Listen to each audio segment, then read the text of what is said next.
Very good morning all of you. So today we will start class 10 chapter number 15 probability. In previous class 9 we have also discussed about this chapter. Class 9 में भी हमने probability पढ़ा है और बहुत अच्छे से पढ़ा है और आपको ये बहुत easy लगने वाला है. easy chapter है और बहुत छोटा भी है, इसलिए हमने इसको सबसे पहले करने के लिए डिसाइड किया. Okay, so let me start probability. Probability means प्रायिकता, किसी भी घटना के होने या न होने की श्योरिटी पे डिपेंड करता है.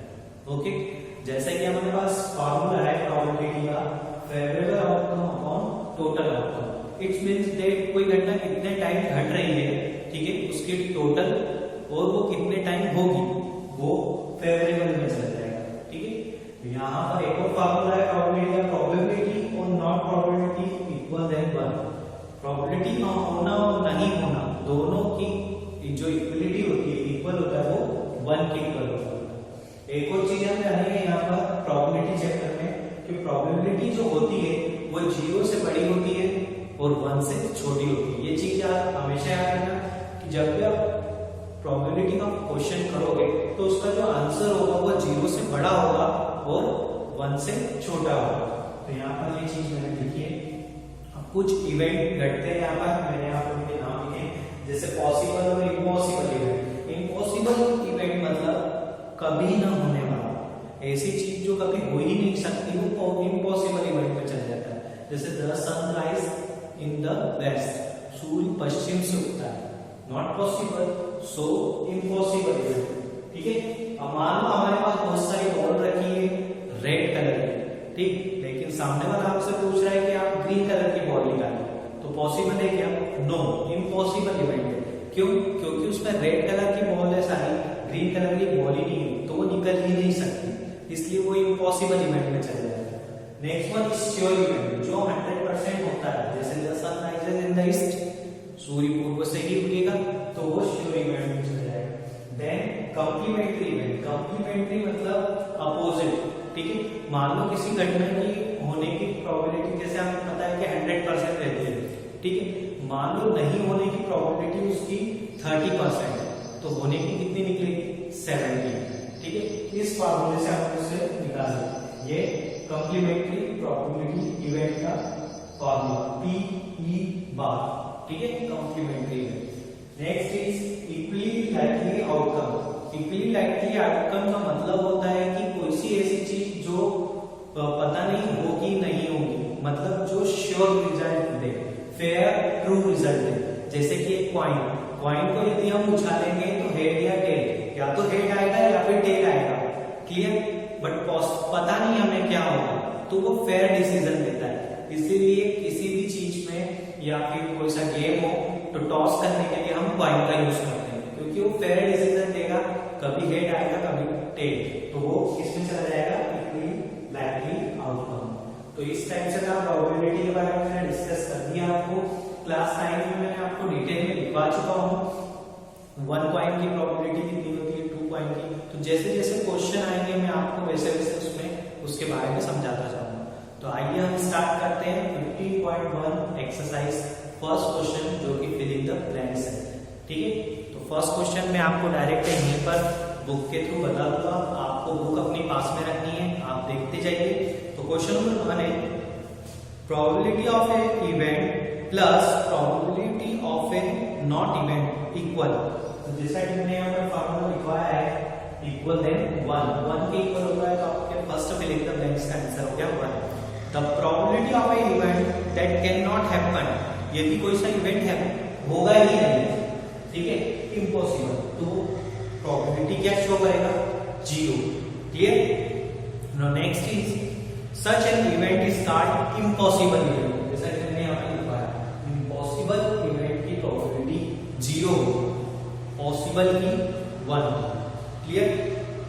Now next is the probability of a event that certain happen, होने की probability 1, such event is called sure event. ठीक है, इसलिए वो श्योर इवेंट कहलाएगा. Next is the sum of the probability of a elementary event of an experiment is 1. किसी भी काम के होने की प्रोबेबिलिटी इक्वल देन 1 होती है। The probability of N event is greater than और इक्वल टू 0। ठीक है, बड़ी होगी और इक्वल होगी किसके? 0 की। ये मैंने अभी बताया, कोई भी प्रोबेबिलिटी या तो 0 होगी या तो 0 से बड़ी होगी। ठीक है, लेकिन लेस देन इक्वल देन 1 हमेशा 1 से छोटी होगी। तो ये सारी चीजें फिलिंग द ब्लैंक्स में आपको पूछी गई है, तो वही मैंने आपको एक्सप्लेन कर दी। Now question number 2, which of the following experiment have equally likely outcome? इनमें से कौन से इक्वली लाइकली आउटकम देते हैं? ठीक, इसके बारे में मैं आपको बता चुका हूं। यहाँ पर कुछ एग्जांपल है जिसको मैं एक्सप्लेन कर देता हूं।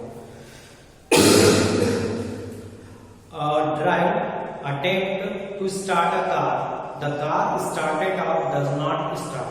एक ड्राइवर है जो कार को स्टार्ट करता है, तो या तो वो स्टार्ट होगी या तो नहीं होगी। तो क्या वो इक्वली लाइकली में चला जाएगा? नो, नहीं जाएगा। क्यों? सॉरी, क्योंकि क्या होता है कि कार को स्टार्ट करना, यदि उसकी की स्टार्ट करना तो हो जाएगी, लेकिन नहीं स्टार्ट करने के बहुत सारे तरीके हैं। ओके, एक बार इसे आप चेक करिए।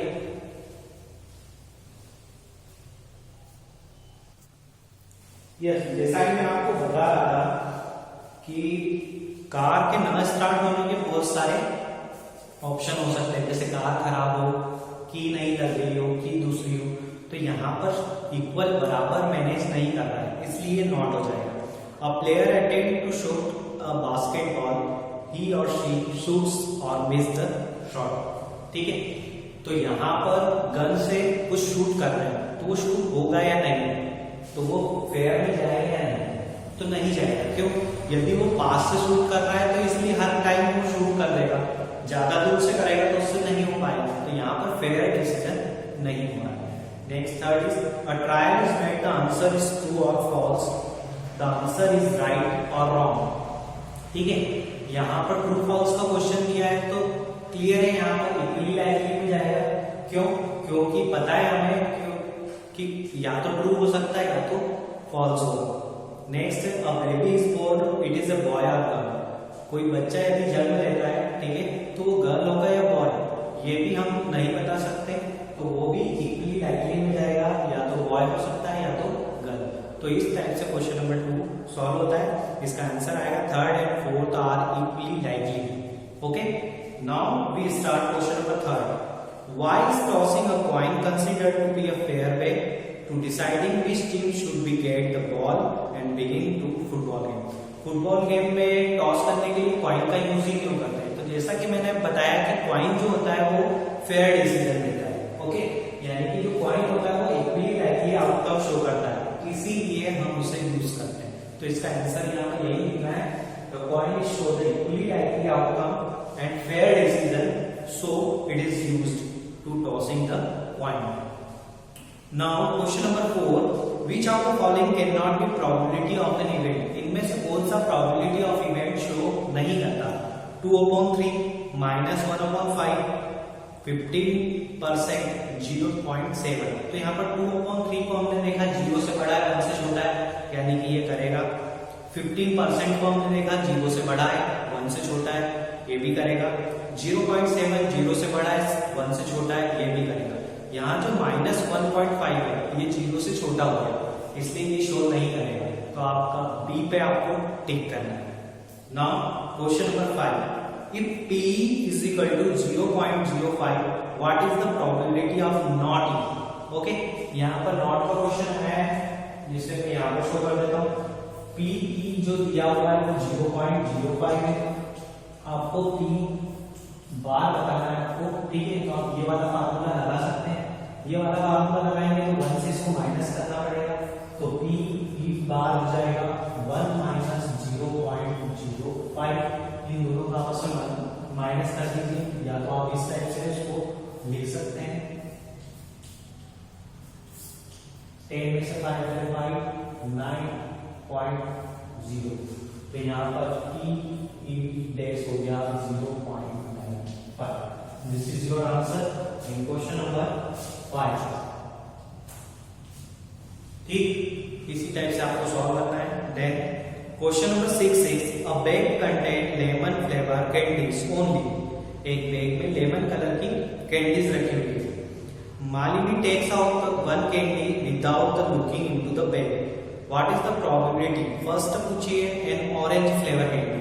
अब जबकि बैग में लेमन कलर की कैंडी है तो ऑरेंज कलर कैंडी तो निकलना पॉसिबल नहीं है, तो इम्पॉसिबल इवेंट में वो जाएगा, ठीक है। और उसकी प्रोबेबिलिटी कितनी होती है? 0। तो फर्स्ट का आंसर हो गया 0। Second is a lemon flavour candy, तो जितनी लेमन कलर की कैंडी हो तो सारी हर बार निकलेगी, ठीक है। तो वो हो गया श्योर इवेंट और उसकी प्रोबेबिलिटी 1 होती है, तो सेकेंड का आंसर हो गया 1। तो इसी टाइप से आपके 15.1 के मैंने स्टार्टिंग के 6 क्वेश्चन कंप्लीट करवा दिए। नेक्स्ट वीडियो में हम क्वेश्चन नंबर 7 स्टार्ट करेंगे। आई होप आपको अच्छे से समझ में आया होगा। Thank you.